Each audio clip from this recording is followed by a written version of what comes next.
Hello बच्चों, आइए प्रश्न को देखते हैं। समुच्चय 1 2 3 4 5, ये इसमें 5 अवयव है, ये समुच्चय दे रखा है और बोला गया है कि निम्नलिखित संक्रिया जो सारणी में दे रखी है द्वारा परिभाषित द्विआधारी संक्रिया पर विचार कीजिए तथा दो और तीन के बीच में संक्रिया और फिर इसका जो भी मान आएगा उसकी 3 4 के साथ संक्रिया तथा 3 और 4 की संक्रिया और इसका जो भी मान आएगा उसकी 2 के साथ संक्रिया का परिकलन कीजिए। और यहाँ पे देखो इस तरह से अपने पास संक्रिया कर रखी है। ये अपने पास स्टार द्वारा संक्रिया को व्यक्त किया गया है। और जैसे मैं बोलूं एक का एक के साथ संक्रिया करने पर एक के बराबर आया, फिर दो का एक के साथ संक्रिया करने पर एक के बराबर आया। और इसी तरह मैं बोल सकता हूँ कि यहाँ पे देखो पहले मैं मान कौन सा लूंगा, पहले इधर वाला मान ले लेता हूँ फिर इधर वाला मान ले लेता हूँ। ठीक है, आप जो बोलोगे मैं ले लूंगा।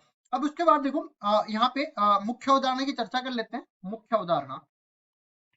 मुख्य अवधारणा हम लोग यहाँ से उठाते हैं। और सबसे पहले जो द्विआधारी संक्रिया होती है उसके बारे में चर्चा कर लेते हैं। जैसे मैं बोलूं कि ए स्टार बी जो है वो सी के बराबर आ गया। ठीक है, अब देखो यहाँ पे अपने को एक अंतराल दिया गया है या फिर एक समुच्चय दिया गया है। जैसे मैं बोल दूं कि समुच्चय ए है, समुच्चय ए में ये द्विआधारी संक्रिया परिभाषित है, तो इसके लिए आवश्यक है कि ये ए है जो दिए गए समुच्चय से आना चाहिए, बी जो है वो भी दिए गए समुच्चय से आना चाहिए और इनके द्विआधारी संक्रिया होने के बाद जो मान आया सी वो भी अपने पास दिए गए समुच्चय ए से आना चाहिए, तभी वो द्विआधारी संक्रिया कहलाएगी। अब देखो आगे बढ़ते हैं और इनका मान निकाल लेते हैं। सबसे पहला मान मैं देख लेता हूँ। 2 और 3 के बीच में संक्रिया करनी है और उसके बाद में संक्रिया करनी है 4 के साथ में। तो सबसे पहले मैं मान निकाल लेता हूँ 2 और 3 की संक्रिया का। 2 और 3 की संक्रिया का मान निकालता हूँ तो यहाँ पे देखेंगे 2 और ये देखो 3, इन दोनों के बीच में संक्रिया हो रही है तो मान कितना आ रहा है, 1 के बराबर। अब देखो ये यहाँ पे लिखूंगा मैं 1 और 4 के बीच में संक्रिया करेंगे तो ये 1 है और ये अपने पास 4 है, इनके बीच की संक्रिया करेंगे तो ये 1 के बराबर आ जाएगा। तो अपना मान किसके बराबर आ गया, ये पूरा मान अपने पास 1 के बराबर आ गया। ठीक है जी, अब चलते हैं आगे। आगे दूसरा वाला क्या कह रहा है, पहले हमें संक्रिया करनी है 3 और 4 के बीच में, फिर 2 के साथ में करनी है। तो 2 और संक्रिया 3 और 4 वाली संक्रिया के साथ में ये संक्रिया करनी है।